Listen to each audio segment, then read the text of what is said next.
அனைவருக்கும் வணக்கம். இது ஜிகே சங்கர் ஜென்ரல் ஸ்டடீஸ். நான் ரேணுபிரியன் ஈஸ்வரன். ஸோ இன்றைக்கி நம்ம பார்க்க போகிறது சிந்து சமவெளி நாகரிகம் என்ற ஒரு டாப்பிக்கு. அதில் வரலாறு சார்ந்திருக்கக்கூடிய அடிப்படை தகவல்கள் மற்றும் பண்பாடு குறித்த விஷயங்களை பார்க்கலாம். பிஃபோர் தட் ஜிகே சங்கர் சேனலில் நம்ம இந்த குரூப் 2A முடிகிற வரைக்கும் ஜென்ரல் ஸ்டடீஸை ஒவ்வொரு டாப்பிக்கும் நம்ம டெய்லி ஒன்று பார்க்குறதுக்காக நிறைய விஷயங்களை நம்ம டிஸ்கஸ் பண்ணியிருக்கோம். ஸோ அந்த வகையில் இந்தியாவின் வரலாறு, பண்பாடு மற்றும் இந்திய தேசிய இயக்கம் ஆகியவற்றிலிருந்து 10 கேள்விகள் இருக்குது. There are 10 questions. 10 கேள்விகள் இருக்கக்கூடிய ஒரு சூழலில் இதோடைய சிலபஸ் குறித்த விஷயங்களை நம்ம பார்க்கலாம். இதுக்கப்புறம் டைரெக்டாக என்னெல்லாம் கொடுத்துருக்காங்க அப்படிங்கிறத பார்க்கலாம். இந்திய வரலாறு, பண்பாடு மற்றும் இந்திய தேசிய இயக்கத்தில் 10 கேள்விகள். சிந்து சமவெளி நாகரிகத்திலேருந்து குரூப் 4 கொஸ்டின் கேட்டிருந்தாங்க. Indus valley civilisation usually 6th, 9th, 11th புக்கில் கொடுத்துருப்பாங்க. ஸோ அது இல்லாமல் 11th பண்பாடு புத்தகத்துலேயும் நமக்கு கொடுத்துருப்பாங்கங்கிறது முக்கியத்துவம் வாய்ந்தது. இதற்கு அடுத்தது நம்ம குப்தர்கள் பார்க்குறோம். அதுக்கு அடுத்தது தில்லி சுல்தானியர்கள். சிந்து சமவெளி நாகரிகம், குப்தர்கள், தில்லி சுல்தானியர்கள், முகலாயர்கள், மராத்தியர்கள், விஜயநகரம் மற்றும் பாமினி அரசுகளுடைய காலம், தென்னிந்திய வரலாறு. இது வரைக்கும் நம்ம பார்த்திங்கன்னா கிங்ஷிப் பேஸ் பண்ணியிருக்கோம். மன்னராட்சி, அவங்களோட நிர்வாக முறைகள்லாம் இருக்கும்.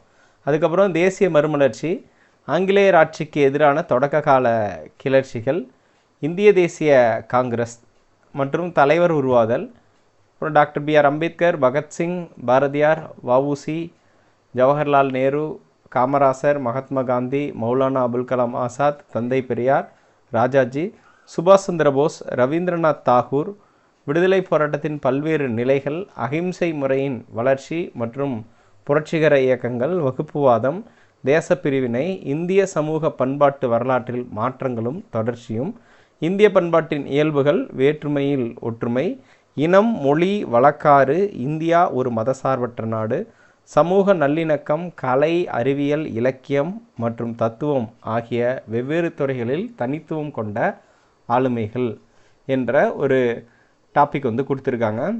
மொத்தமாக நமக்கு இது யூனிட் 3 என்ற பெயரில் 10 கேள்விகள் இடம்பெறும்னு சொல்லியிருக்காங்க.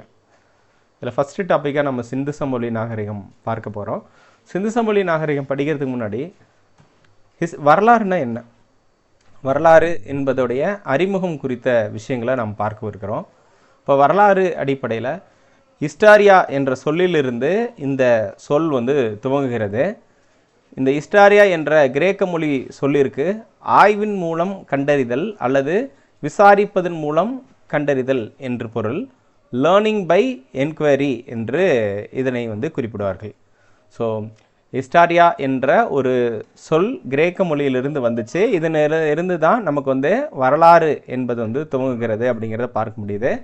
இது லேர்னிங் பை என்கொயரி, விசாரித்தல் மூலம் கற்றல் என்ற பொருளை கொண்டது அப்படிங்கிறத பார்க்க முடியுது. வரலாற்றின் தந்தை ஹெரோடேட்டஸ் என்று ஹெரோடேட்டஸ் என்பவர் மிக முக்கியத்துவம் வாய்ந்தவர், வரலாற்றின் தந்தை என்று அழைக்கப்படக்கூடியவர். அதுக்கப்புறம் நம்ம ஸ்கூல் புக்கில் கொடுத்துருக்கூடிய ஒரு சில விஷயங்கள், நியூமிஸ்மேட்டிக்ஸ் அப்படிங்கிறது நாணயங்களை பற்றிய படிப்பு. இப்போ நாணயங்களை பற்றி படிக்கும் ஒரு பிரிவு நியூமிஸ்மேட்டிக்ஸ் என்பதும், எபிகிராஃபி என்பது கல்வெட்டியல் என்று சொல்லுவார்கள். கல்வெட்டுகள் என்பது எழுத்து பொறிப்புகளை கொண்டது என்பது சொல்லுவாங்க. ஸோ அதை பற்றி படிக்கக்கூடியது எபிகிராஃபி. ஆந்த்ரோபாலஜி என்பது மானுடவியல் என்று குறிப்பிடுவார்கள். இது மனிதர்களின் பரிணாம வளர்ச்சியை பற்றி படிக்கக்கூடிய ஒரு பிரிவாக அறியப்படுகிறது. ஆந்த்ரோபோஸ் என்றால் மனிதன், லோகோஸ் என்றால் எண்ணங்கள் மற்றும் திறனறிவு என்று குறிப்பிடுவார்கள்.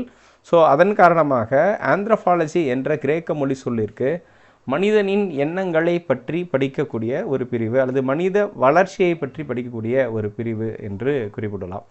இதற்கடுத்து ஆர்கியாலஜி என்ற ஒரு அகழ்வாராய்ச்சி என்ற ஒரு துறையை குறித்து பார்க்குறோம். பழங்கால மனிதர்களுடைய பண்பாடு, அவர்கள் பயன்படுத்திய பொருட்களை பற்றி ஆய்வு செய்யக்கூடிய ஒரு பிரிவை தான் ஆர்கியாலஜி என்று குறிப்பிடுவார்கள்.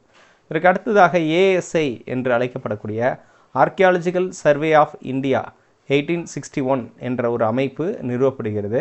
ஆர்கியாலஜிக்கல் சர்வே ஆஃப் இந்தியா என்பது இந்திய தொல்லியல் துறை என்று அழைக்கப்படுகிறது. இதன் தலைமையிடம் புதுடில்லியில் அமைந்துள்ளது என்பது குறிப்பிடத்தக்கது. ஸோ இதோடைய first surveyor of the first surveyor, இதன் முதல் அளவையாளராக அலெக்சாண்டர் கன்னிங்ஹாம் என்பவர் வந்து பொறுப்பேற்கிறார். இவர் இந்திய தொல்லியல் துறையின் தந்தை என்று அழைக்கப்படுகிறார் என்பது குறிப்பிடத்தக்கது. அப்போ ஏஎஸ்ஐ என்பது ஆர்கியாலஜிக்கல் சர்வே ஆஃப் இந்தியா 1861, இது வந்து உருவாக்கப்பட்ட ஆண்டு. இதனுடைய தலைமையிடம் வந்து புதுடில்லியில் இருக்கிறது. இது முதல் அளவையாளர் வந்து அலெக்சாண்டர் கன்னிங்ஹாம். இது வந்து ப்ரீவியஸ் இயரில் கேட்டிருக்காங்க. இந்திய தொல்லியல் துறை தொடங்கப்பட்ட ஆண்டு எது என்று கேட்டிருக்காங்க, 1861. இந்திய தொல்லியல் துறையின் முதல் சர்வேயராக இருந்தவர் வந்து அலெக்சாண்டர் கன்னிங்ஹாம். அதுக்கடுத்து C14 ஐசோட்டோப், இது வந்து அதிக அளவில் நம்ம கொஸ்டின் பேப்பரில் பார்க்கலாம். பழங்கால பொருட்களுடைய வயதை கண்டறிவதற்கு பயன்படும் ஒரு வகை ரேடியோ கார்பன் அல்லது ஒரு ஐசோட்டோப்பு, அதோட பேர் என்னன்னு கேட்பாங்க, C14. அப்போ ரேடியோ கார்பன் வயது கணக்கீடு என்பது C14 ஐசோட்டோப் அடிப்படையிலாக அமைந்திருக்கிறது என்பது குறிப்பிடத்தக்கது. நெக்ஸ்ட்டு டென்ட்ராலஜி என்பது பழங்கால மரம் சார்ந்த பொருட்கள் மூலம் வயதை கண்டறிதல். குறிப்பாக அந்த மரத்தில் இருக்கக்கூடிய வளையங்களை வைத்து அதனுடைய வருடங்கள் எவ்வளவா இருக்கலாம் அப்படிங்கிறத கண்டறிவது. நெக்ஸ்ட்டு ஆர்கிபொட்டானிஸ்ட் என்பது தொல் தாவரவியல். பழங்கால மனிதர்கள் எந்த தாவரங்களை பயன்படுத்தினார்கள் அந்த தாவரங்களை குறித்து ஆய்வு செய்தல். பழங்கால வேளாண்மை மற்றும் மனித சுற்றுச்சூழலை பற்றி ஆய்வு செய்யும் துறை ஆர்கிபொட்டானிஸ்ட் என்று குறிப்பிடுவார்கள். நெக்ஸ்ட்டு ஸ்ட்ராட்டிகிராஃபி என்பது மண்ணியலை பற்றி குறிப்பிடக்கூடியது. இயற்கையின் தோற்றம், பாறைகள் மற்றும் மண்களுக்கு இடையிலான தொடர்பை வந்து விவரிக்கக்கூடியதாக இருக்கிறது என்று சொல்லியிருக்காங்க. இதெல்லாம் பேசிக்ஸ், ஹிஸ்ட்ரியோட பேசிக்ஸு. இது நமக்கு வந்து கேட்காமலும் இருக்கலாம். பட் நீங்கள் குரூப் 4 கொஸ்டின் பேப்பரில் நீங்கள் பார்த்துருந்தீங்கன்னா நமக்கு சிலபஸை ரெகுலேட்டடாக கொடுக்கல, இர்ரெகுலேட்டடாக கொடுத்துருக்காங்க. சிலபஸ் வந்து டைவர்சிஃபை பண்ணியிருக்காங்க. ஸோ அதனால் வந்து இந்த ஏரியாவிலேருந்து கேள்விகள், இந்த மாதிரியான டெக்னிக்கல் டேர்ம்ஸ்லேருந்து கேள்விகள் கேட்கறதுக்கான வாய்ப்புகள் இருக்கிறது என்பது குறிப்பிடத்தக்கது. நெக்ஸ்ட்டு, உலகில் மனிதன் முதலில் பயன்படுத்திய உலோகம் என்பது செம்பு, காப்பர் தான். Copper was the first metal used by the human என்பது குறிப்பிடத்தக்கது. உலகின் முதல் எழுத்து வடிவத்தை உருவாக்கியவர்கள் சுமேரியர்கள். Sumerians were the discoverer of the first written text. So உலகின் முதல் எழுத்து வடிவத்தை உருவாக்கியவர்கள் சுமேரியர்கள் என்பது குறிப்பிடத்தக்கது.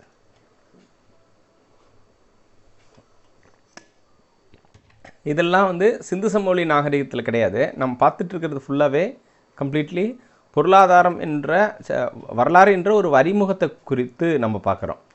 ஹிஸ்டாரியா, அதுவே வரலாற்றில் பல்வேறு தன்மைகள் இருக்கும்.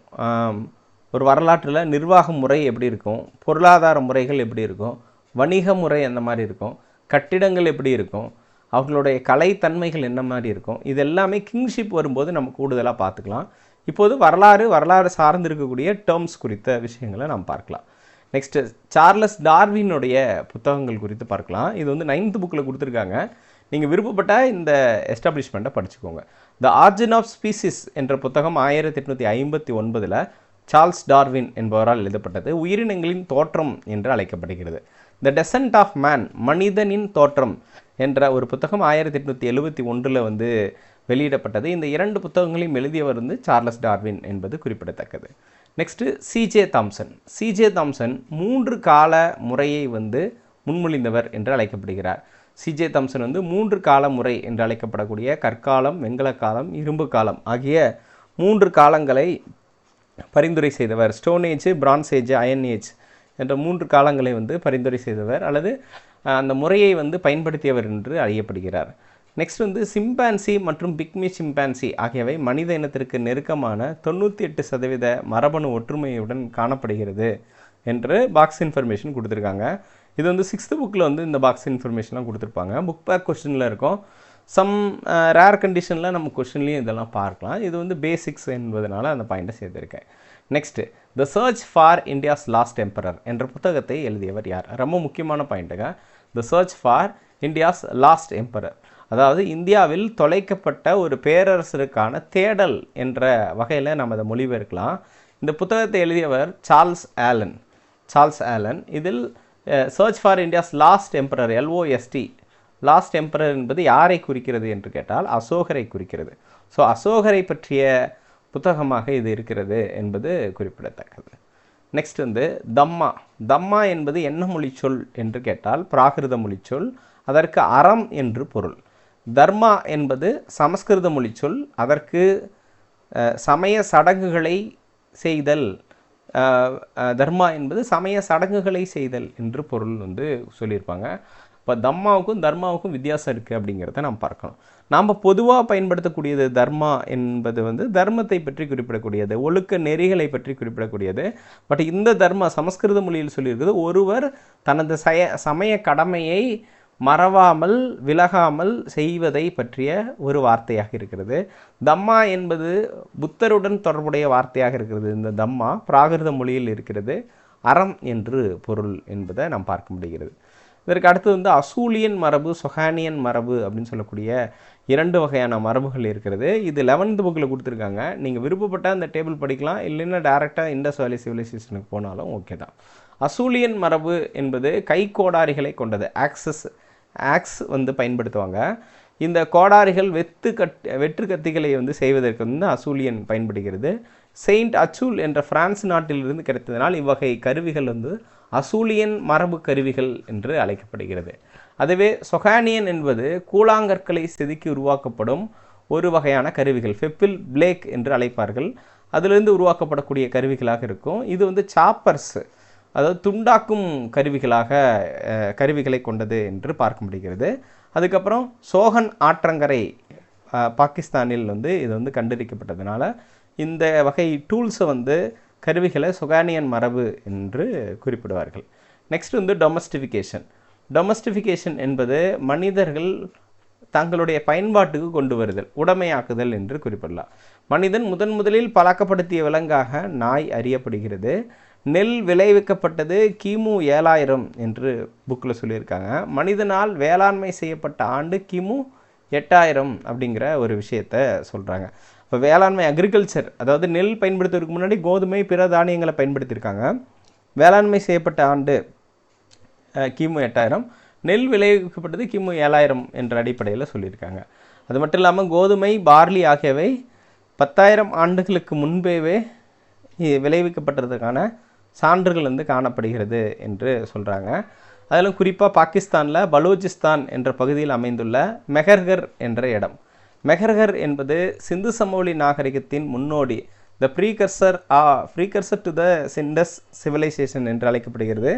சிந்து சமவெளி நாகரிகத்தின் முன்னோடியாக மெஹர்கர் என்ற ஒரு இடம் வந்து அறியப்படுகிறது. இங்கு கிமு 7000 ஆண்டை சார்ந்த புதிய கற்கால பொருட்கள் வந்து கிடச்சிருக்கு. இது வந்து ஒரு நியோலித்திக் சைட்டு. இதோடைய அமைவிடம் மெஹர்கர் என்பது போலன் ஆற்றங்கரை, பலூச்சிஸ்தான், பாகிஸ்தானில் அமைந்துள்ளது என்று குறிப்பிட்டிருக்காங்க. நமக்கு எக்ஸாமில் மேட்ச் த ஃபாலோயிங்கில் பொறுத்துக்க வடிவில் வந்து கேட்டாங்கன்னா மெஹர்கர் என்பது போலன் ஆற்றங்கரையில் அமைந்துள்ளது.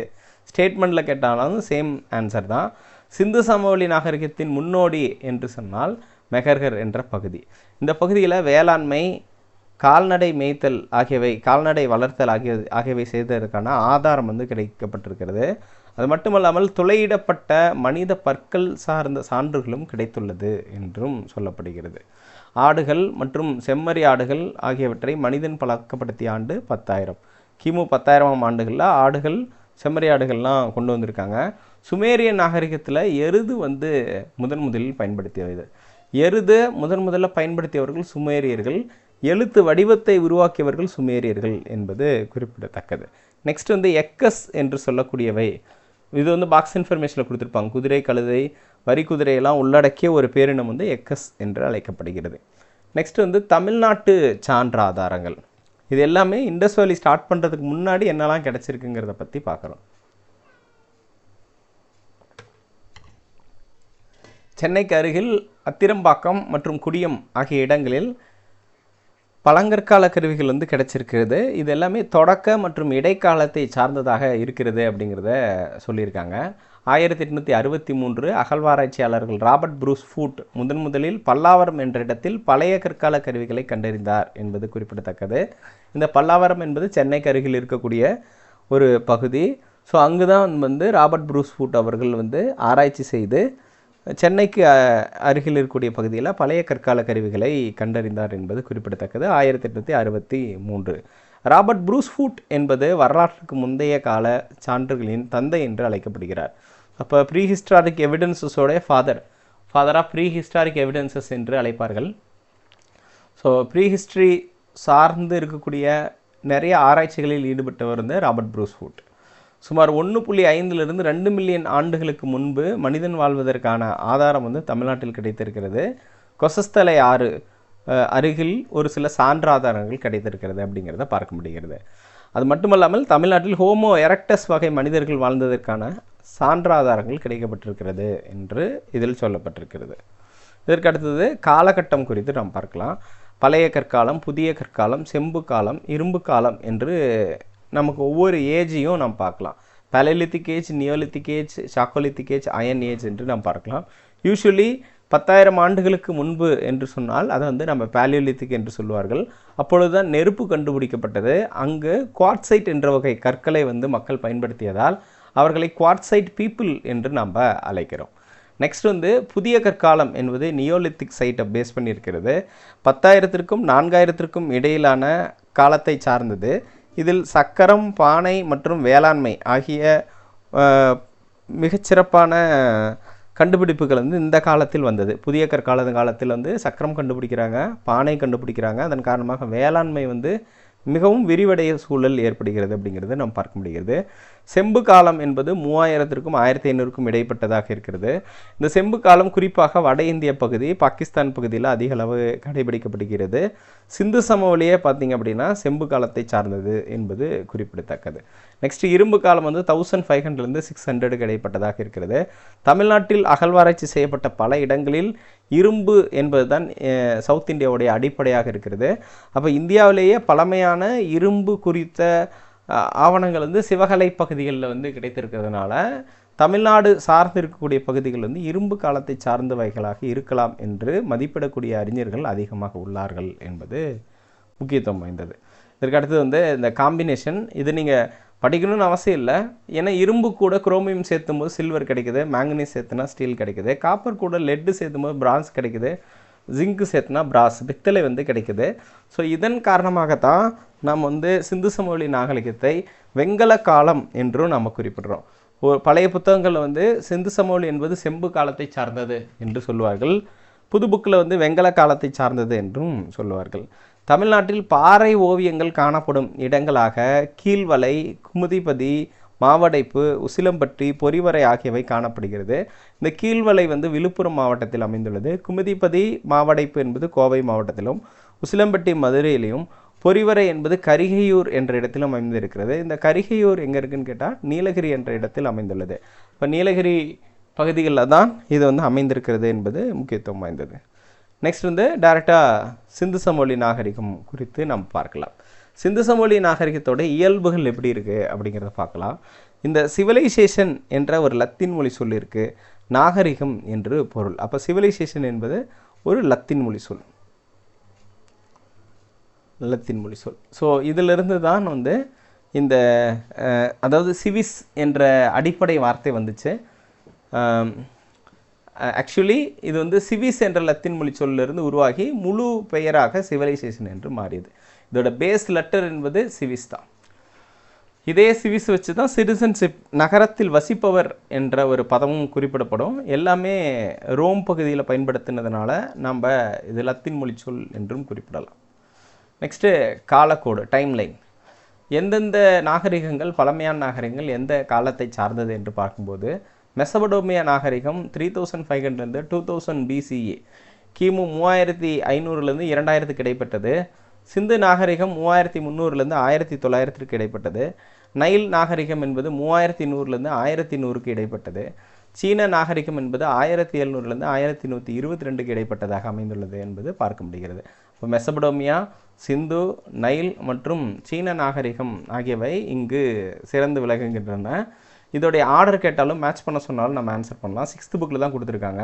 ஃபஸ்ட்டு மெசபடோமியா 3500 2000, சிந்து சமவெளி நாகரிகம் 3300 1900, நைல் நாகரிகம் 3100 1100 வரைக்கும், சீன நாகரிகம் அல்லது மஞ்சளாட்டு நாகரிகம் ஹுவாங்கே என்று அழைக்கப்படக்கூடிய இந்த நாகரிகம் வந்து 1700 1122 இடைப்பட்டதாக அமைந்துள்ளது என்பதை நாம் பார்க்க முடிகிறது.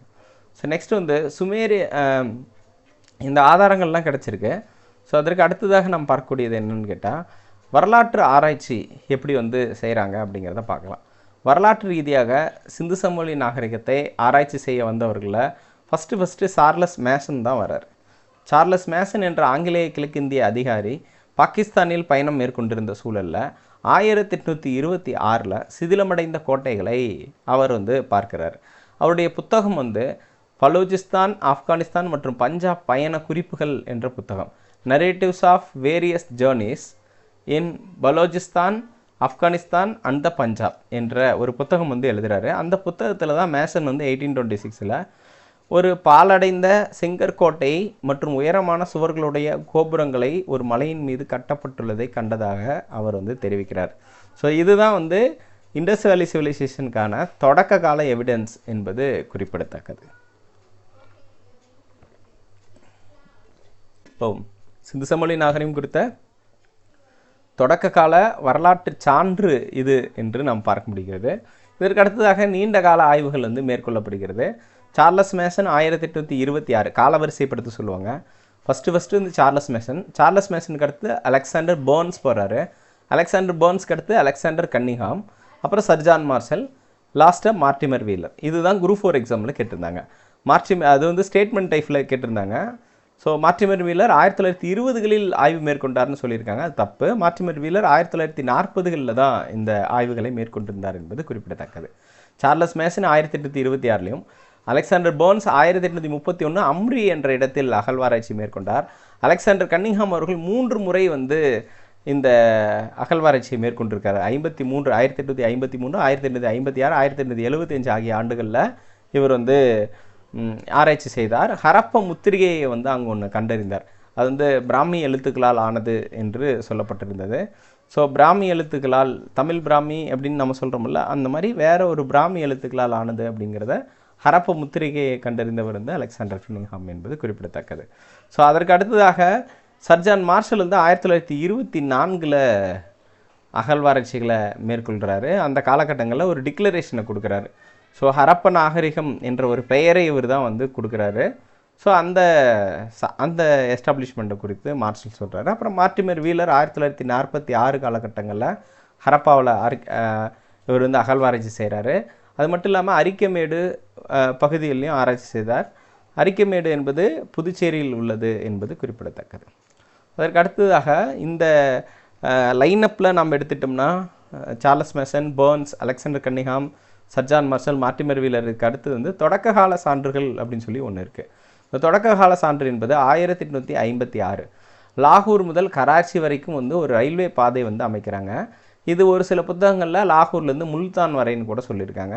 லாகூர் முதல் கராச்சி அல்லது லாகூர் முதல் முல்தான் வரை ஒரு ரயில்வே ரோடு வந்து அமைக்கும்போது அந்த சுட்ட செங்கற்களை, அதாவது பேர்ன்ட் பிரிக்கை வந்து ஊழியர்கள் கண்டுபிடிக்கிறாங்க.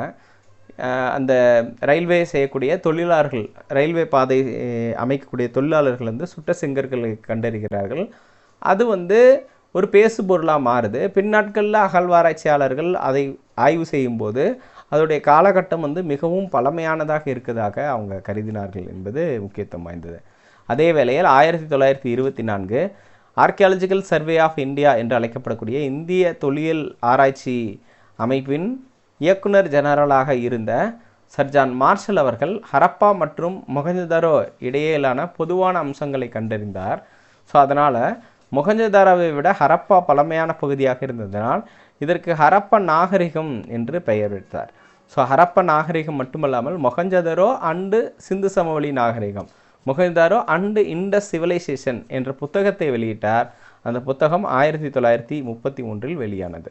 So Mohenjo-daro and Indies valley civilisation என்ற புத்தகத்தை வெளியிட்டவர் யார் என்று கேட்டால் சர் ஜான் மார்ஷல் அவர்கள் தான். அதில் தான் இந்த சிவிலைசேஷனை ஹரப்பன் சிவிலைசேஷன் என்று இவர் வந்து வர்ணனை செய்கிறார் என்பது குறிப்பிடத்தக்கது. நெக்ஸ்ட் வந்து ஹரப்பா எப்படி இருக்கும், ஹரப்பாவுடைய வரையறை அல்லது சிந்து சமவெளியுடைய வரையறை என்று நம்ம குறிப்பிட்றோம். சிந்து சமவெளி வந்து தெற்காசியாவில் அமைஞ்சிருக்கு, பாகிஸ்தான், பலோச்சிஸ்தான் பகுதிகளில். இன்னும் குறிப்பாக சொன்னால் சிந்து சமவெளி இந்த பகுதியில் அமைஞ்சிருக்கிறது.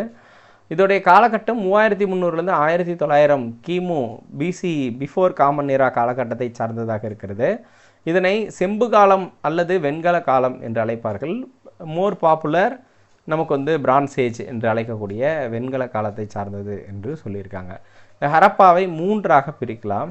ஸோ முற்கால கரப்பா, முதிர்கால கரப்பா, பிற்கால கரப்பா என்று 3 பிரிவுகளாக பிரித்திருக்கிறார்கள். Early Harappa, mature Harappa, later Harappa என்று 3 காலகட்டங்களாக பிரிச்சிருக்காங்க.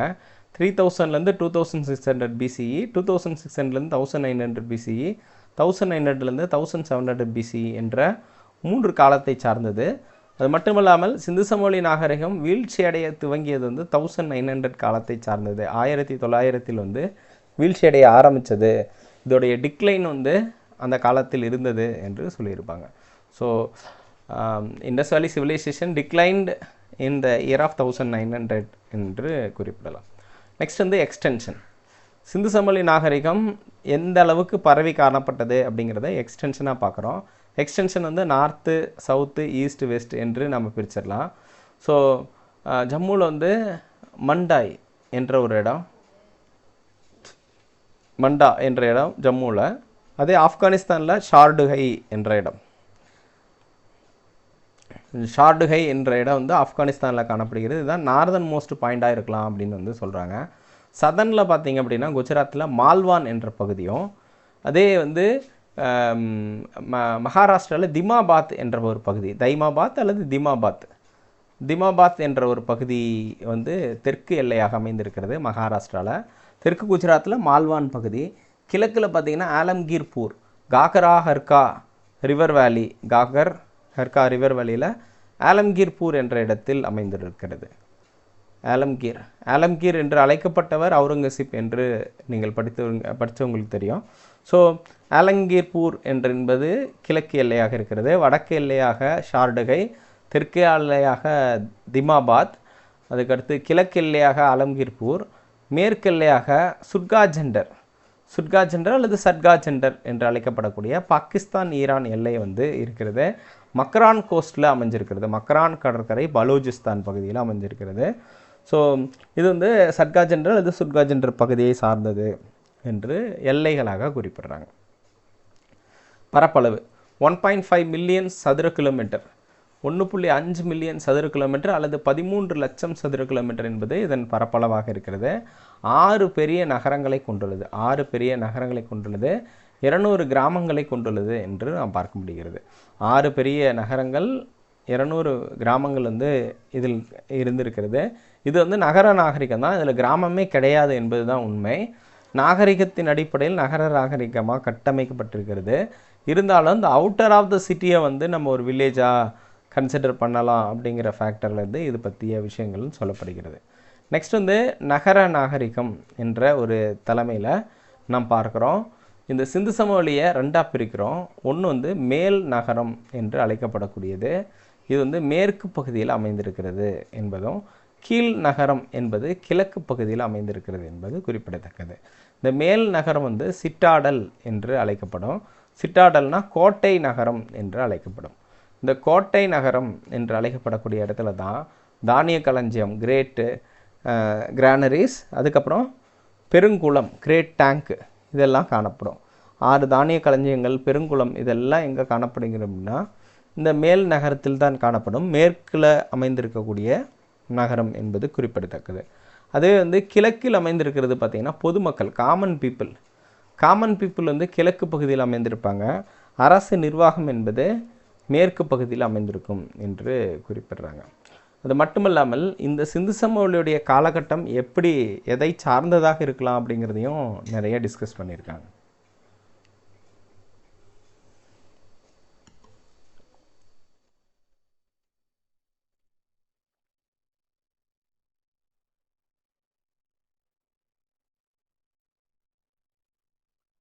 ஓகே, ஹரப்பாவின் காலம், மதிப்பீட்டு காலம் அப்படின்னு சொல்லிட்டு நம்ம பார்க்கலாம். சர்ஜான் மார்ஷல் அவர்களுடைய கூற்றுப்படி 3250லேருந்து 2750 காலத்தை சார்ந்ததாக இருக்கலாம் என்று மார்ஷல் வந்து மதிப்பிடுறாரு. போர் சார்வர் வந்து 2000லேருந்து 1500, டிபி அகர்வால் வந்து 2300லேருந்து 1750 காலத்தை சார்ந்திருக்கலாம் என்று மதிப்பீடுகளை வழங்குகிறார்கள் அப்படிங்கிறத நம்ம பார்க்க முடியுது. ஸோ இதற்கடுத்து ஹரப்பா மற்றும் மொஹஞ்சதாரோ என்ற சைட் வந்து எப்படி இருக்குது அப்படிங்கிறத பார்க்கலாம். இந்த ஹரப்பா பகுதியை வந்து கண்டறிந்தவர் வந்து தயாராம் சைனி. இவர் தான் முதல்ல அகழ்வாராய்ச்சி அங்கே வந்து செய்கிறாரு 1921. இதற்கு வந்து புதையுண்ட நகரம் என்று இதற்கு வந்து பெயர் வந்து வைக்கிறாங்க. பரீடு சிட்டி என்று குறிப்பிடுறாங்க. புதையல் நகரம் அல்லது புதையுண்ட நகரம் என்பது சிந்து மொழி, அந்த சிந்தி மொழியோட பொருளில் அமைஞ்சிருக்கு அப்படிங்கிறத பார்க்க முடிகிறது. அது மட்டுமல்லாமல் இது பாகிஸ்தானுடைய பஞ்சாபில் அமைந்துள்ளது. ஹரப்பா என்பது பாகிஸ்தான் பஞ்சாபில் வந்து அமைந்திருக்கக்கூடியது. மாண்ட் கோமரி என்ற மாவட்டத்தில் வந்து அமைந்திருக்கிறது. ராவி நதியிலிருந்து 6 மைல் தொலைவில் அமைந்துள்ளது என்று குறிப்பிடுவார்கள். ஸோ அப்போ இந்த ஹரப்பா வச்சு நம்ம பார்க்கலாம். இதில் ரா என்பது இருக்குது. அப்போ ராவி நதியிலிருந்து 6 மைல் தொலைவில் அமைந்திருக்கிறது. பாகிஸ்தானுடைய பஞ்சாபில் தான் இது வந்து அமைஞ்சிருக்கிறது.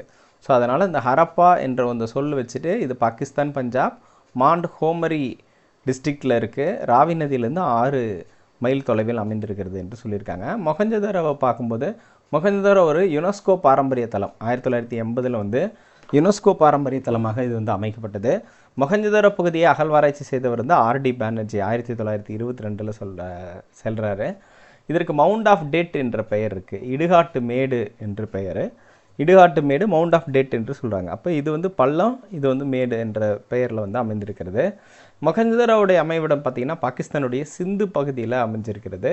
லர்கானா மாவட்டத்தில் குறிப்பாக சிந்து நதியிலிருந்து 3 மைல் தொலைவில் அமைந்திருக்கிறது அப்படிங்கிறதையும் பார்க்க முடிகிறது.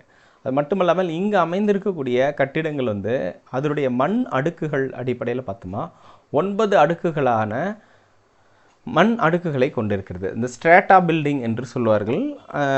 கடற்கால்னு கூட நம்ம வச்சுக்கலாமே, நமக்கு தெரிஞ்சு 9 லேயரில் ஒவ்வொரு பில்டிங்கும் கட்டியிருக்கிறாங்க. இந்த 9 ஸ்ட்ராட்டா பில்டிங் வந்து இங்கே தான் ஹரப்பாவில் தான் காணப்படுகிறது என்று நாம் பார்க்க முடிகிறது. ஸோ இப்போ ரெண்டோடைய சிறப்பம்சங்களையும் பார்க்கலாம். ஃபஸ்ட்டு வந்து சரி மாற்றி சொல்லியிருக்கேன். இந்த இடத்துல வந்து மொஹஞ்சதாரோ என்பது அந்த 9 ஸ்ட்ராட்டா பில்டிங் என்பது மொஹஞ்சதாரோவில் தான் காணப்படும் அப்படிங்கிறத பார்க்க முடியுது. ஸோ அதற்கு அடுத்து பார்த்திங்கன்னா சிறப்பம்சங்கள்னு எடுத்துக்கிறோம். இந்த சிறப்பம்சங்களில் இந்த பக்கம் ஹரப்பா இருக்குது, இந்த பக்கம் மொஹஞ்சதாரோ இருக்குது. மொஹஞ்சதாரோவை பொறுத்த வரைக்கும் மேக்ஸிமம் எல்லா விஷயங்களும் மொஹஞ்சதாரோவில் தான் கிடைக்கும். மொஹஞ்சதாரோவில் தான் இதோடைய அடிப்படை விஷயங்கள் எல்லாமே கிடைக்கும். இருந்தாலும் ஹரப்பாவில் என்ன இருக்குங்கிறத பார்க்கலாம். ஹரப்பா ஒரு கேட்வே சிட்டி என்று அழைக்கப்படுகிறது. இது ஒரு நுழைவு நகரம் என்று அழைக்கப்படுகிறது. ஹரப்பா வந்து ரிக் வேதத்தில் குறிப்பிடப்பட்டிருக்கிறது. ஹரப்பா 6 பெரும் தானிய களஞ்சியங்களை கொண்டிருக்கிறது என்றும் இதில் வந்து சொல்லியிருக்காங்க. இப்போ தானிய களஞ்சியங்கள் நம்ம ஸ்கூல் புக்கில் பார்த்தோம்னா மொஹஞ்சதாரோவில் தான் கொடுத்துருக்கிறதா சொல்லியிருப்பாங்க. ஆனால் இந்த நம்பர்ஸ் இருக்குல்ல 6 பிக் கிரானரிஸ் என்பது ஹரப்பாவில் தான் கிடச்சிருக்கு. ஸ்வஸ்திகா சின்னம் வந்து ஹரப்பாவில் தான் கிடச்சிருக்கு. ஹச் வடிவ ஹரப்பன் கல்ச்சர் என்று சொல்லுவார்கள்.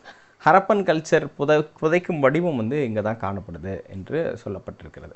நெக்ஸ்ட்டு மொஹஞ்சதாரோடைய சிறப்பம்சங்களில் த லார்ஜஸ்ட் சிட்டி மிகப்பெரிய நகரமாக மொஹஞ்சதாரோ அமைந்திருக்கிறது. 200 ஹெக்டேக்கர் என்பது இதனுடைய அளவாக இருக்கிறது. உயரமான ஒரு பகுதியும் இதுதான். ஸோ அப்போ இடுகாட்டு மேடுன்னு வேறு இதுக்கு பேர் இல்லை. அப்போ உயரமானது பார்த்திங்கன்னா ஒரு 70 அடி உயரத்தில் இருக்கிறது. இங்கே 35,000க்கும் மேற்பட்ட மக்கள் வாழ்ந்ததற்கான சான்றுகள் காணப்படுகிறது. பெரும் குளம் ஒன்று காணப்படுகிறது. இந்த பெரும் குளத்துடைய அளவு அடிப்படையில் பார்க்கும்போது 39 அடி நீளம், 23 அடி அகலம், 8 அடி ஆழம் கொண்டதாக இருக்கிறது. 39, 23, 8 இது எல்லாமே ஃபீட் மெஷர்மெண்ட் தான்.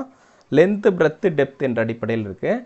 இந்த மொஹஞ்சதாரோலையும் தானிய களஞ்சியங்கள் காணப்படுகிறது அப்படிங்கிறதையும் நாம் பார்க்க முடியுது. இது இல்லாமல் ராகிகர்கி என்ற ஒரு இடத்துலையும் தானிய களஞ்சியம் வந்து காணப்படும். இப்போ தானிய களஞ்சியங்கிறது ஒரு காமன் ஹுட்டாக இருக்கும், எல்லா இடத்துலையும் காணப்படுது. இருந்தாலும் பெரிய தானிய களஞ்சியங்கள் என்பது ஹரப்பாவில் காணப்படுகிறது.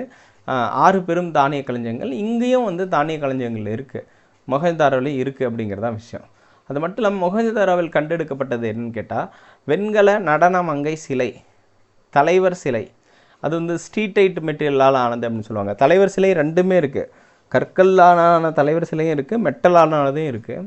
அப்புறம் பசுபதி சிலை, தாய் தெய்வ சிலை, சுடுமண் வளையல்கள், டெரகோட்டா பேங்கிள்ஸ், இதெல்லாமே பார்த்திங்கன்னா மொஹஞ்சதாரோவில் தான் கண்டெடுக்கப்பட்டது. மொஹஞ்சதாரோவில் தான் வெண்கல நடன மங்கை சிலை, தலைவர் சிலை, பசுபதி சிலை, தாய் தெய்வ சிலை, சுடுமண் வளையல்கள் இது எல்லாமே கிடைச்சிது. ஸோ அந்த அடிப்படையில் மொஹஞ்சதாரோ ரொம்ப முக்கியமானது. ஹரப்பா பார்த்தீங்கன்னா தயாராம் சைனி புதையுண்ட நகரம் என்று அழைக்கப்படுகிறது. பாகிஸ்தான் பஞ்சாப் மவுண்ட் கோமரி மாவட்டத்தில் அமைந்திருக்கிறது. ராவி நதியிலிருந்து 6 மைல் தொலைவு. நுழைவு நகரம் என்று பெயர் ரிக்வேதத்தில் குறிப்பிடப்பட்டிருக்கிறது. தானிய களஞ்சியங்கள் காணப்படுகிறது. ஸ்வஸ்திகா சிம்பல் மற்றும் ஹச் வடிவ புதைக்கும் முறை வந்து காணப்படுகிறது. இதுவே மொஹஞ்சதாரோ எடுத்துட்டோமா, ஆர்டி பானர்ஜி தான் இதை வந்து அகழ்வாராய்ச்சி செய்கிறாரு. இடுகாட்டு மேடு என்று அழைக்கப்படுகிறது. சிந்து மாகாணம் லர்கானா டிஸ்ட்ரிக்டில் அமைந்திருக்கிறது. 3 மைல் தொலைவில் சிந்து நதியிலிருந்து உருவாக்கப்பட்டிருக்கிறது. இதில் 9 அடுக்கு மண் அடுக்குகள் வந்து காணப்படுகிறது. கட்டிடங்களில் மிகப்பெரிய நகரமாக இருக்கிறது. 70 அடி உயரம். மக்கள் தொகை 35,000. பெருங்குளம் பார்த்திங்கன்னா 39, 23, 8 அடி என்ற அளவை கொண்டிருக்கிறது. பெரும் தானிய களஞ்சியங்கள் வந்து காணப்படுகிறது. வெண்கல நடன மங்கை சிலை, தலைவர் சிலை, பசுபதி சிலை, தாய் தெய்வ சிலை, சுடுமண் வளையல்கள் வந்து காணப்படுகிறது.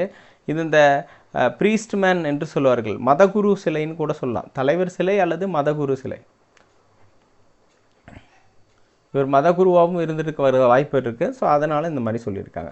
இப்போ ஹரப்பா மற்றும் மொஹஞ்சதாரோ நம்ம முடிச்சிட்டோம். அடுத்ததாக லோதல் என்ற நகரத்துக்கு போகலாம். லோதல் நகரம் என்பது குஜராத் மாநிலத்தில் அமைந்திருக்கிறது என்பது குறிப்பிடத்தக்கது. இது வந்து ஷிப்மெண்ட் ஓரியன்டான ஒரு இடம், கப்பல் கட்டும் தளமாக இருந்திருக்கிறது. அகழ்வாராய்ச்சி செய்தவர் இதனை அப்படின்னு பார்த்தீங்கன்னா எஸ்ஆர் ராவ் 1957 செய்திருக்கிறார். இதனை போர்ட் சிட்டி என்று அழைப்பார்கள். துறைமுக நகரம், கப்பல் கட்டும் தளம், நேவல் டாக்யார்டு வந்து இங்கே காணப்பட்டிருக்கிறது. துறைமுக நகரம், கப்பல் கட்டும் தளம் என்பது அமைந்திருக்கிறது.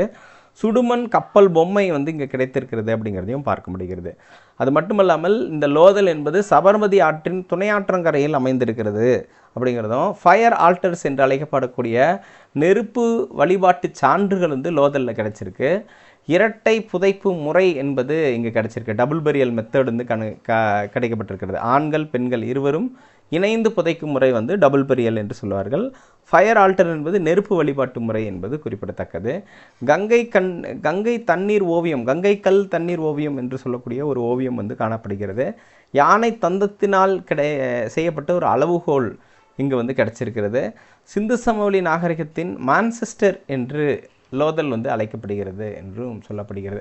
இங்கே வந்து டெக்ஸ்டைல் வந்து ரொம்ப ரொம்ப அதிகமான ஃபேமஸாக இருந்திருக்கிறது. ஸோ டெக்ஸ்டைல் என்பது சிந்து சமவெளி மக்கள் சிண்டன் என்று அழைக்கப்படக்கூடிய ஒரு காட்டனை பயன்படுத்தியிருக்காங்க. இந்த சிண்டன் மேனுஃபேக்சரிங், இந்த கிளாத்து கார்மெண்ட் மேனுஃபேக்சரிங் எல்லாமே இங்கே இருந்ததுனால அது வந்து சிந்து சமவெளி நாகரிகத்தின் மான்செஸ்டர் என்று அழைக்கப்படுகிறது என்று நாம் பார்க்க முடிகிறது. நெக்ஸ்ட் வந்து காலிபங்கன் குறித்து பார்க்கலாம். காலிபங்கன் ராஜஸ்தானில் அமைந்துள்ளது என்பது குறிப்பிடத்தக்கது. இது காகர் நதிக்கரையில் அமைந்திருக்கக்கூடிய மிக முக்கியமானது. இந்த காலிபங்கனை வெவ்வேறு காலத்தில் நிறைய பேர் அகழ்வாராய்ச்சி செஞ்சுருக்காங்க. அமலானந்த கோஷ் 1953லையும், பிபி லால் 1959லையும், பிகே தாப்பர் என்பவர் வந்து 1959லையும் வந்து அகழ்வாராய்ச்சி செய்திருக்கிறாங்க. அங்கு உழவு செய்ததற்கான அடையாளம் வந்து காணப்படுகிறது. கருப்பு வளையல்கள் வந்து இங்கே காணப்படுகிறது. காலிபங்கன் என்ற இடத்துல உழவு செய்ததற்கான அந்த வயல் கருப்பு வளையல்கள் ஆகியவை வந்து இங்கே காணப்படுகிறது என்பது குறிப்பிடத்தக்கது.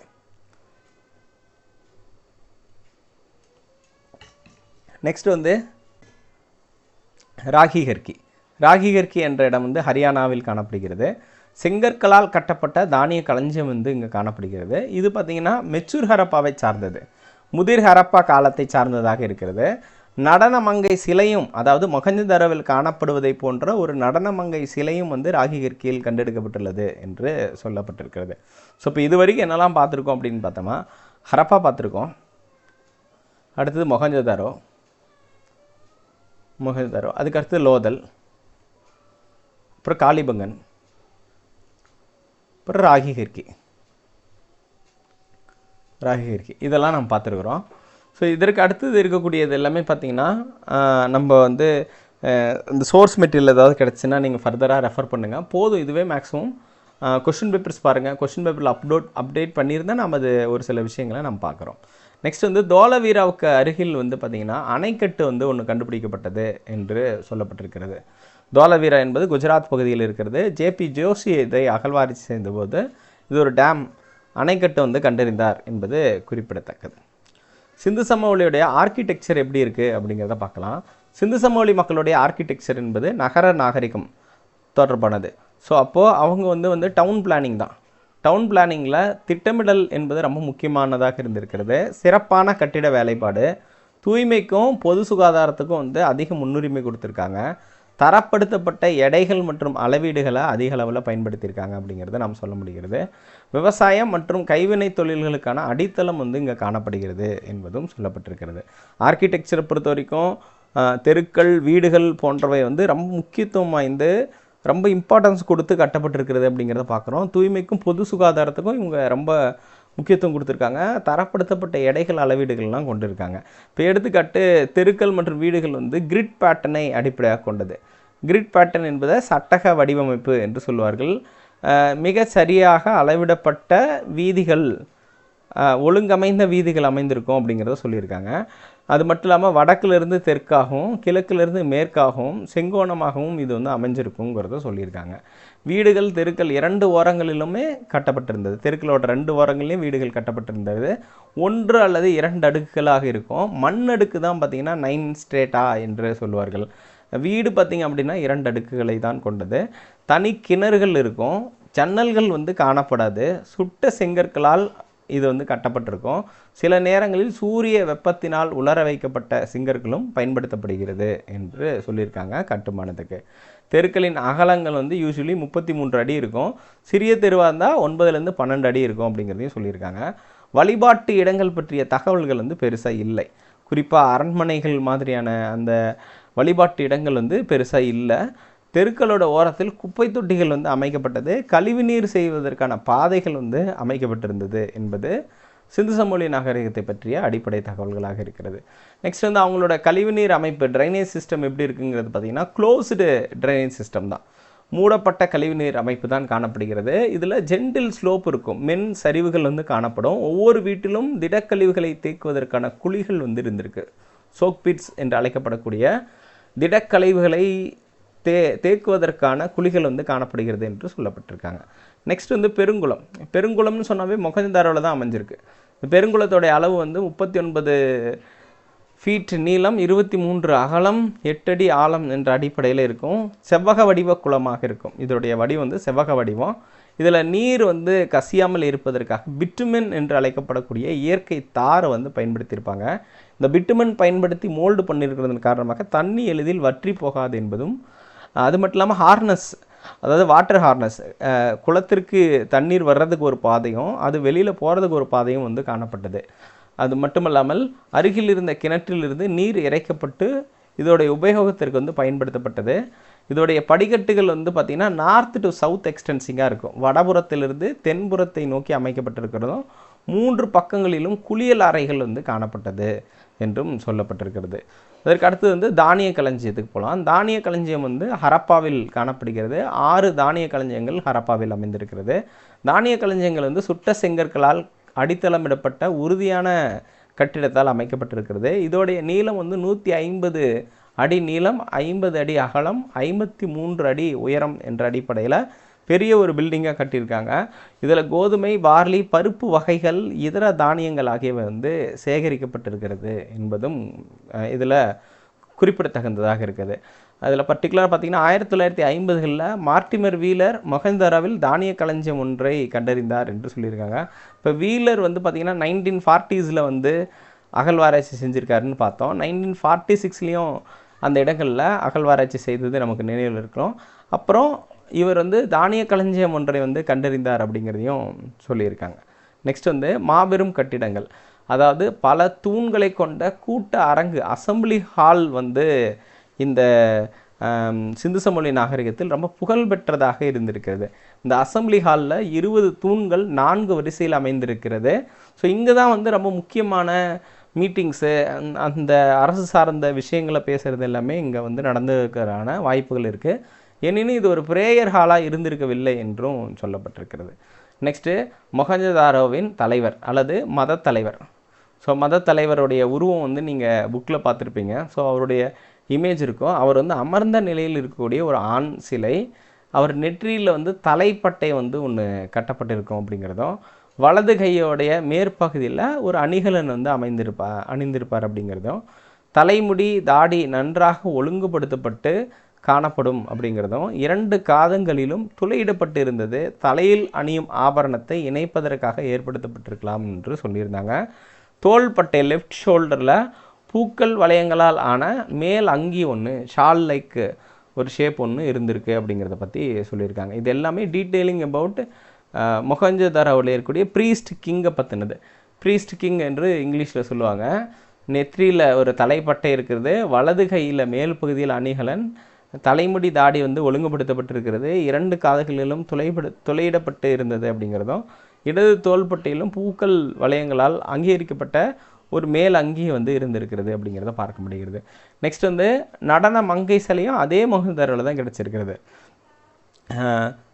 அதே மாதிரி இந்த ப்ரீஸ்ட் கிங்கோடைய இதுவுமே மொஹஞ்சதாரோவில் தான் கிடைக்கப்பட்டது அப்படிங்கிறத பார்க்க முடியுது.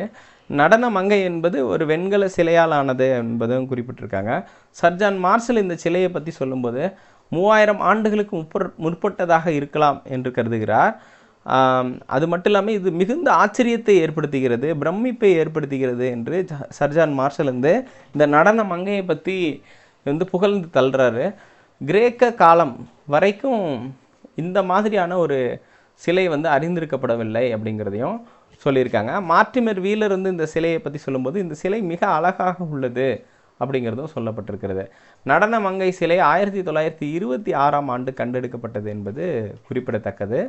இதே மொஹஞ்சதாரோவில் கண்டெடுக்கப்பட்ட ஆண்டு என்பது குறிப்பிடத்தக்கது.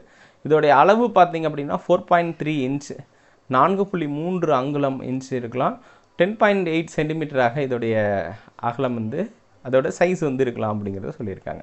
நெக்ஸ்ட்டு ட்ரேட், வணிகம். ஹரப்பா மக்கள் வந்து வணிகர்களாக இருந்திருக்கிறாங்க. அதே நேரத்தில் அவங்க வந்து அக்ரிகல்ச்சரையும் பேட்டர்னைஸ் பண்ணியிருக்காங்க. இந்த மெயின் சோர்ஸ் பார்த்திங்கன்னா அக்ரிகல்ச்சர் தான்.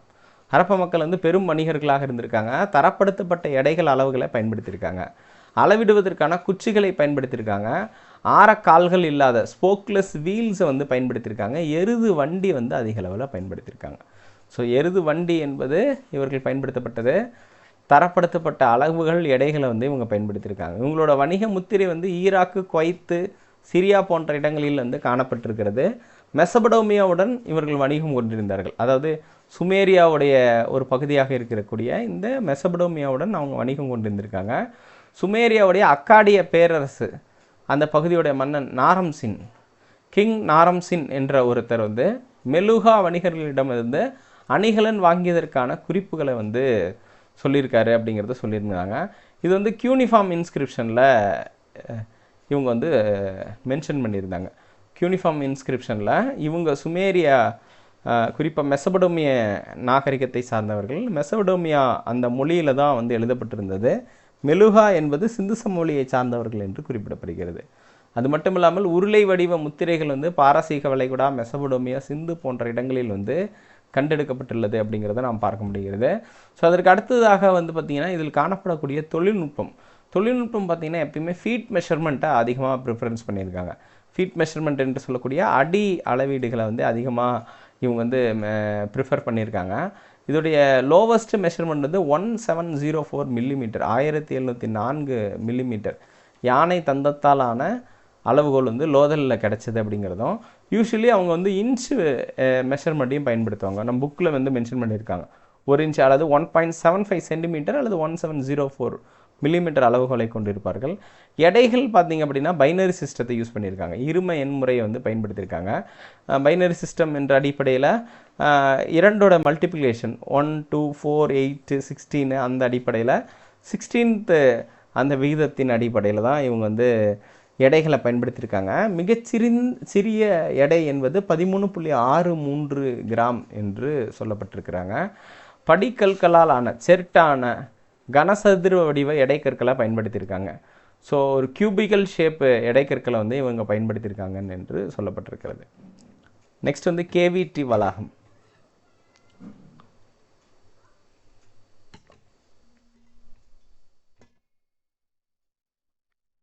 இந்த கேவிடி வளாகம் என்பது எதை பற்றி குறிப்பிடுதுன்னா, கொர்க்கை, வஞ்சி, தொண்டி என்று அழைக்கப்படக்கூடிய இந்த பகுதிகளை வந்து சொல்லக்கூடியதாக இருக்கிறது. குறிப்பாக பாகிஸ்தான் பகுதியில் இருக்கக்கூடிய இடங்களில் கொர்க்கை, வஞ்சி, தொண்டி, மத்ரை, உரை, கூடல்கர் என்ற பெயரில் இடங்கள் வந்து இருக்குது. இந்த பிளேசஸ். அதே மாதிரி ஆறுகள் பார்த்திங்கன்னா காவேரிவாலா, பொருணை என்ற பெயரில் ஆறுகள் வந்து காணப்படுது. இதெல்லாம் பாகிஸ்தானில். அதுவே ஆப்கானிஸ்தானில் இருக்கக்கூடிய இடங்கள் பார்த்திங்கன்னா கொர்க்கை, பூம்புகார். இதெல்லாம் துறைமுக நகரங்களோட பெயர்கள் அமைஞ்சிருக்கிறது. ஆறுகள் பார்த்திங்கன்னா காவிரி, பொருன்ஸ் என்ற பெயரில் ஆறுகள் வந்து இன்றளவுலையும் இருக்குது அப்படிங்கிறத சொல்லியிருக்காங்க. இதான் வந்து கேவிடி காம்ப்ளெக்ஸ் என்று எக்ஸ்பிளைன் பண்ணியிருப்பாங்க. தென்னிந்தியா மற்றும் தமிழ்நாடு பகுதிகளில் பார்த்திங்கன்னா இது எல்லாமே இடைக்கற்கால காலத்தை மீசோலித்திக் காலத்தை சார்ந்ததாக இருக்கிறது. இரண்டாவது நகர நாகரிகம் வந்து தமிழ்நாடு பகுதியில் தோன்றியிருக்கலாம் அல்லது சிந்து சமவெளி கங்கை சமவெளியில் தோன்றியிருக்கலாம்னு சொல்லிட்டு பல்வேறு சான்றுகள் வந்து கொடுக்கப்பட்டாலும் இந்த பகுதி உறையூர் பகுதியிலையும் பார்த்திங்க அப்படின்னா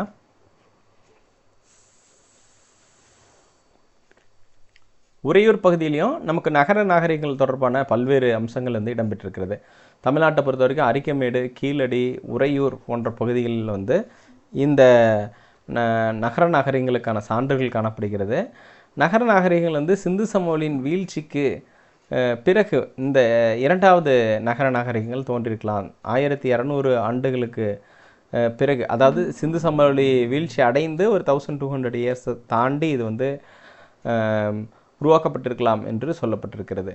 நெக்ஸ்ட்டு சிந்து சமவெளியோடைய வரையறைன்னு நம்ம எடுத்துட்டோமா, சிந்து சமவெளி எழுத்துக்களும் தமிழ் எழுத்துக்களும் ஒற்றுமையை கொண்டுள்ளது என்பதும், லா, நா, நா, ரா, லா போன்றவை வந்து ஒற்றுமைகள் வந்து இருக்குது அப்படிங்கிறதையும் நிறைய பேர் வந்து சொல்லியிருக்காங்க. அதில் மிக முக்கியமானவர் வந்து ஹீராசு பாதிரியார், அஸ்கோ பார்போலா, ஐராவத மகாதேவன் போன்ற மிக முக்கியத்துவம் வாய்ந்த ஆய்வாளர்கள் வந்து இதை சொல்லியிருக்கிறாங்க. ஹரப்ப மொழியின் மூல வேர்கள் வந்து திராவிட மொழிகளை ஒத்திருக்க வேண்டும் என்று ஐராவத மகாதேவன் அவர்கள் கருதுகிறார். ஹரப்ப மொழியோடைய மூல வேர்கள் வந்து திராவிட மொழியை ஒத்திருக்க வேண்டும் என்று ஐராவத மகாதேவன் குறிப்பிடுகிறார். ஐராவத மகாதேவன் ஆய்வின்படி சிந்து சமவெளி குறியீடுகள் போன்ற நெருக்கமான குறியீடுகள் மயிலாடுதுறையில் கண்டுபிடிக்கப்பட்ட கற்கோடாரையில் காணப்படுகிறது அப்படிங்கிறதையும் சொல்லப்பட்டது. அதாவது இண்டஸ் வேலி சிவிலைசேஷனில் கிடைச்ச சிம்பிளும் மயிலாடுதுறையில் ஒரு கற்கோடாரியில் கிடைச்ச சிம்பிளும் வந்து சிமிலாரிட்டி இருக்குது அப்படிங்கிறதையும் சொல்லப்பட்டிருக்கிறது. 2007 பூம்புகாரில் மேல்பெரும் பள்ளம் பகுதியில் கண்டெடுக்கப்பட்ட பானையில் உள்ள குறியீடுகள் மற்றும் அம்பு குறியீடுகள் வந்து மொஹஞ்சதாரோவில் கண்டெடுக்கப்பட்ட குறியீடுகளை போன்று உள்ளது அப்படிங்கிறதையும் சொல்லியிருக்காங்க.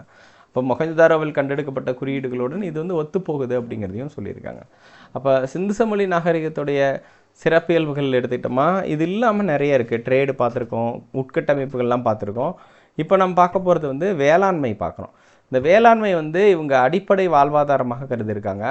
பேசிக் லைவ்லிஹுட்டாக வந்து வேளாண்மை வந்து கருதியிருக்காங்க. இவங்களோட முக்கிய பயிர்களாக கோதுமை, பார்லி, பருத்தி ஆகியவை வந்து காணப்பட்டிருக்கிறது அப்படிங்கிறத நாம் பார்க்க முடியுது. அதுலேயும் குறிப்பாக பருத்தியில் வந்து சிண்டன் என்று அழைக்கப்படக்கூடிய ஒரு வகை பருத்தியை வந்து இவங்க வந்து எக்ஸ்போர்ட் பண்ணியிருக்காங்க, விளைவிச்சிருக்காங்க என்பதும் குறிப்பிடத்தக்கது. ஸோ அந்த அடிப்படையில் நாம் பார்க்க முடிகிறது என்பதை நம்ம சொல்கிறோம். ஸோ அதற்கடுத்து இதில் காணப்படக்கூடிய விலங்குகள் பார்த்திங்கன்னா ஆடு, செம்மறி ஆடு போன்ற விலங்குகளையும் வந்து இவங்க பயன்படுத்தியிருக்காங்க அப்படிங்கிறத நாம் பார்க்க முடியுது.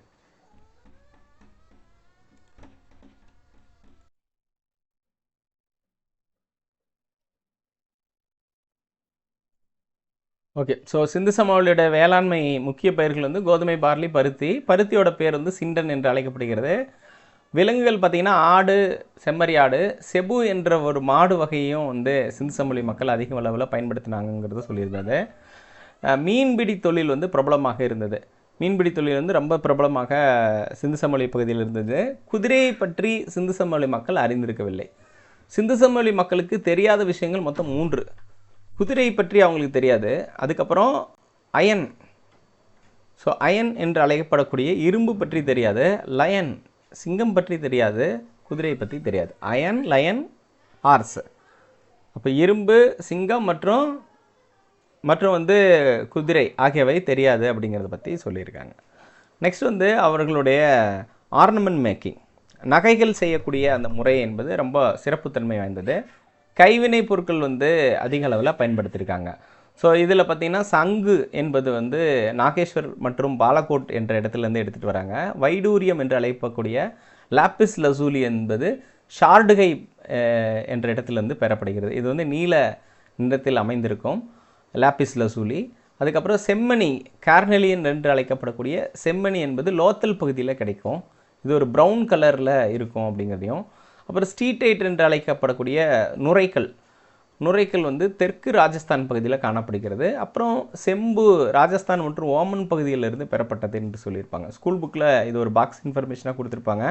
நமக்கு எக்ஸாம்லேயும் மேட்ச் த ஃபாலோவிங்களை கேட்டிருக்காங்க என்பது குறிப்பிடத்தக்கது.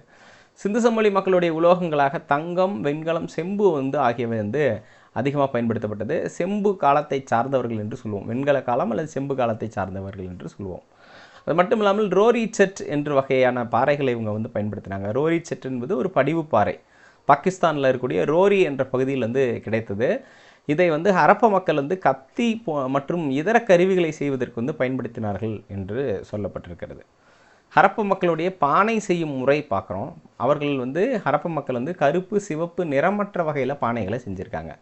கருப்பு நிறம் அடைத்தது, அதுக்கப்புறம் சிவப்பு நிறம் அடித்தது, நிறம் அடிக்காத பானைகள் பயன்படுத்தியிருக்காங்க. அதில் அரச இலைகள், அரசமர இலைகள், மீன் வட்டம், கிடைமட்டம் மற்றும் செங்குத்து கோடுகள் ஆகியவற்றை பயன்படுத்தியிருக்காங்க. எஸ் வடிவ குடுவைகளும் கண்டுபிடிக்கப்பட்டிருக்கிறது. ஜார் என்று அழைக்கப்படக்கூடிய சீன களிமண்ணாலான பீங்கானால் செய்யப்பட்ட எஸ் வடிவ குடுவைகள் கண்டுபிடிக்கப்பட்டிருக்கிறது. இது ஓமன், கத்தார், சிரியா போன்ற பகுதிகளில் கண்டுபிடிக்கப்பட்ட எஸ் வடிவ குடுவை என்பது சிந்து சமவெளி மக்களை சார்ந்தது என்பது குறிப்பிடத்தக்கது. நெக்ஸ்ட்டு மருத்துவத்தின் அடிப்படையில் வேப்ப மரத்தின் இலைகளை இவங்க பயன்படுத்தியிருக்காங்க. அது இல்லாமல் கட்டில் ஃபிஷ் என்று அழைக்கப்படக்கூடிய ஒரு வகை மீன்களுடைய கண், காது மற்றும் தொண்டை, அப்புறம் தோல் வியாதிகள் போன்றவை, கண், காது, தொண்டை, தோல் வியாதிகளுக்கு மருந்தாக பயன்படுத்தியிருக்காங்க. மீன்களுடைய எலும்புகளை அதிக அளவில் இவங்க பயன்படுத்துவாங்க. அந்த எலும்புகள் இவங்களுக்கு நோய் தீர்க்கக்கூடிய ஒரு மருந்தாக பயன்படுத்தப்பட்டிருக்கிறது என்பது மீன்களுக்கான ஒரு மிக மருத்துவ முக்கியத்துவம் வாய்ந்தது என்று சொல்கிறாங்க. அடுத்து எழுத்து முறை பார்த்திங்க அப்படின்னா பிக்டோரியல் லெட்டர்ஸ் தான். பிக்டோரியல் என்று அழைக்கப்படக்கூடிய சித்திர எழுத்துக்களால் ஆனது. 5000 எழுத்துக்கள் சேகரிக்கப்பட்டுள்ளது என்பது டாக்குமெண்ட் பண்ணியிருக்காங்க இது வரைக்கும் அப்படிங்கிறது சொல்லியிருக்காங்க. இதில் இந்த லாங்கஸ்ட்டு டாக்குமெண்டட் பார்த்திங்கன்னா 26 லெட்டர், 26 லெட்டர் டாக்குமெண்ட் பண்ணியிருக்காங்க. மொத்த எழுத்துக்கள் பார்த்திங்க அப்படின்னா 400லேருந்து 600 வரைக்கும் இருந்திருக்கலாம். அடிப்படை எழுத்துக்கள் 40லேருந்து 60 இருக்கலாம் அப்படிங்கிறதே சொல்லியிருக்காங்க. இதில் மிக நீண்ட குறியீடுகளை கொண்ட எழுத்து தொடர் 26 கொண்டது அப்படின்னு சொல்லியிருக்காங்க. ஸோ இது குரூப் 4 எக்ஸாமில் நமக்கு கேட்டிருந்தாங்க. ஸோ மார்டிமர் வீலர் பற்றியும் மிக நீண்ட குறியீடுகளை கொண்ட எழுத்து தொடரை பற்றியும் கேட்டிருந்தாங்க. தமிழ்நாட்டில் ஹரப்ப எழுத்துக்கள் காணப்படும் இடங்களாக கீழ்வலை, குளிர்சுனை, புறக்கல், ஆலம்பாடி, செத்தவரை, நேகனூர்பட்டி போன்ற இடங்களில் ஹரப்ப எழுத்துக்கள் காணப்படுகிறது என்றும், லாங்கஸ்ட் டாக்குமெண்டட் பார்த்திங்கன்னா 26 காணப்படுது என்பதும் குறிப்பிடத்தக்கது. சிந்து சமவெளி நாகரிக மக்களுடைய முக்கிய கடவுளாக பசுபதி காணப்படுகிறார். யோகி வடிவில் அமைந்திருக்கிறார். அவருக்கு 3 முகங்கள் 2 கொம்புகள் உள்ளது. 3 முகங்களை கொண்ட பசுபதியை இந்த மக்கள் வழங்கியிருக்கிறாங்க அப்படிங்கிறதும், இவருடைய காலடியில் 2 மான்கள், யானை, புலி, எருமை, காண்டாமிருகம் போன்றவை காணப்பட்டிருக்கிறது. எனவே புலி என்பது சிந்து சமவெளி மக்களுக்கு தெரிந்த விலங்காக இருந்திருக்கிறது. ஆனால் சிங்கம் தெரியாத விலங்காக இருந்திருக்கிறது என்பதை பார்க்க முடிகிறது. பெண் தெய்வ வழிபாடு என்பது புழக்கத்தில் இருந்திருக்கிறது. மரத்தையும் தெய்வமாக வழங்கியிருக்காங்க. குறிப்பாக அரச மரம் மற்றும் வேப்ப மரம் ஆகியவை இவர்களுடைய தெய்வ நம்பிக்கைக்கு உகந்த மரங்களாக இருந்திருக்கிறது. கோவில்கள் இருந்ததற்கான ஆதாரங்கள் கிடைக்கவில்லை. ஆனால் தாயத்து முறைகளை பின்பற்றிருக்கிறார்கள். ஆம்யூலேட்ஸ் என்று அழைக்கக்கூடிய தாயத்து முறைகளை பின்பற்றிருக்கிறாங்க. அது ஈவில் ஸ்பிரிட்டிலிருந்து இவங்களை காப்பாற்றும் என்று மக்கள் நம்பியிருக்காங்க அப்படிங்கிறத பார்க்க முடிகிறது. நெக்ஸ்ட் புதைக்கும் முறை அடிப்படையில் பார்த்திங்கன்னா மொஹஞ்சதாரோவில் கம்ப்ளீட் பரியல், முழுவதும் புதைத்தல் என்பது மொஹஞ்சதாரோவில் காணப்படும். ஹரப்பாவில் சவப்பட்டி, மரத்தாலான உடன் கஃபின் யூஸ் பண்ணுவாங்க. லோதலில் பார்த்திங்கன்னா பானையில் பாட்பரியல் என்று அழைக்கப்படக்கூடிய முதுமக்கள் தாலி என்பது காணப்படும் என்பதெல்லாம் சொல்லியிருக்காங்க. ஸோ இது இருக்குது. அதுக்கடுத்து சிந்து சமவெளி நாகரிகத்துடைய வீழ்ச்சி அப்படின்னு நம்ம பார்க்கக்கூடியது. ஸோ சிந்து சமவெளி நாகரிகத்தின் வீழ்ச்சிக்கு அடிப்படை காரணங்கள் ஆரியருடைய படையெடுப்பாக இருக்கலாம், அல்லது காலநிலை மாற்றம், நோய் பரவல், தொடர்ச்சியான வெள்ளம், வறட்சி போன்ற பல்வேறு காரணங்கள் இருக்கலாம் அப்படின்னு சொல்லியிருக்காங்க. ஆனால் அறுதியிட்டு இதுதான் காரணம் அப்படின்னு சொல்லப்படவில்லை. அது மட்டும் இல்லாமல் ஆரிய நாகரிகத்துக்கும் சிந்து சமவெளி நாகரிகத்துக்கும் அடிப்படையிலே நிறைய வித்தியாசம் இருக்குது அப்படிங்கிறத நாம் பார்க்க முடிகிறது. ஆரிய நாகரிகம் என்பது கிராம நாகரிகம், சிந்து சமவெளி நாகரிகம் என்பது நகர நாகரிகமாக இருந்திருக்கிறது அப்படிங்கிறத நாம் பார்க்க முடிகிறது. 1700 BCலேயே டிக்ளைனை சந்தித்து விட்டது. அதாவது சிந்து சமவெளி நாகரிகம் கொஞ்சம் கொஞ்சமாக நலிவடைய தொடங்கிவிட்டது என்பது புத்தகத்தில் குறிப்பிட்டிருக்காங்க. ஸோ இதெல்லாம் தான் சிந்து சமவெளியில் நம்ம பார்த்துருந்த விஷயங்கள் என்று நாம் பார்க்க முடிகிறது. இப்போ இதில் இருக்கக்கூடிய சம்மரி, சிந்து சமவெளியோடைய அகழ்வாராய்ச்சி, ஆர்கியாலஜிக்கல் சர்வே ஆஃப் இந்தியாவாக இருக்கட்டும், சர்ஜான் மார்ஷலாக இருக்கட்டும், மார்ட்டிமர் வீலராக இருக்கட்டும், இவங்கெல்லாம் எப்படி அகழ்வாராய்ச்சி செஞ்சாங்க அப்படிங்கிற பாயிண்ட்ஸ் வந்து ரொம்ப ரொம்ப இம்பார்ட்டண்ட்டு. இரண்டாவதாக பார்த்திங்க அப்படின்னா அங்கே இருக்கக்கூடிய சைட்ஸு. ஸோ அகழ்வாராய்ச்சி இடங்கள் ஹரப்பா, மொஹஞ்சதாரோ, லோதல், காளிபங்கன், ராகிகர்கி, இந்த மாதிரி பல இடங்கள் இருக்குது. அந்த இடங்களை கண்டறிந்தவர்கள் யார் அப்படிங்கிறத நம்ம கொஞ்சம் தெரிந்துக்க வேண்டியதாக இருக்கிறது. அதுக்கு அடுத்தது மூன்றாவதாக பார்த்திங்க அப்படின்னா அந்த மக்களுடைய கல்ச்சர், குறிப்பாக அவங்களுடைய அக்ரிகல்ச்சர் அப்புறம் அவங்களுடைய ட்ரேடு, இதை வந்து தெரிஞ்சுக்கணும். ஃபோர்த் வந்து ஆர்கிடெக்சர், அவங்களுடைய கட்டிடங்களுக்குன்னு இருக்கக்கூடிய யூனிக்னஸ், இதை வந்து நம்ம டீட்டெயிலாக படிச்சுக்கிறது நமக்கு பலன் கொடுக்கும் அப்படிங்கிறத நம்ம பார்க்க முடிகிறது. இந்த நோட்ஸை நீங்கள் ஒரு டைம் படிச்சுட்டு அப்புறம் 6th book, 9th book, 11th book, இதெல்லாம் ஹிஸ்ட்ரி புக்கு, இதில் வந்து சிந்து சமவெளி பற்றி கொடுத்துருப்பாங்க. நீங்கள் இதை ஒரு டைம் படிச்சிங்கன்னா உங்களுக்கு டீட்டெயிலான இன்ஃபர்மேஷன் வந்து கிடைக்கும். ஸோ இது வந்து ரொம்ப முக்கியத்துவம் வாய்ந்த ஒரு விஷயமா இருக்கிறது. ஃபஸ்ட்டு டாபிக் நம்ம கம்ப்ளீட் பண்ணியிருக்கோம். குறிப்பாக சிந்து சமவெளி நாகரிகம் தொடர்பாக இருக்கக்கூடிய ஒரு மிக முக்கியத்துவம் வாய்ந்த ஒரு எஸ்டாப்ளிஷ்மெண்ட் வந்து கம்ப்ளீட் பண்ணியிருக்கோம். மீண்டும் அடுத்த டாப்பிக்கில் சந்திக்கலாம். நன்றி, வணக்கம்.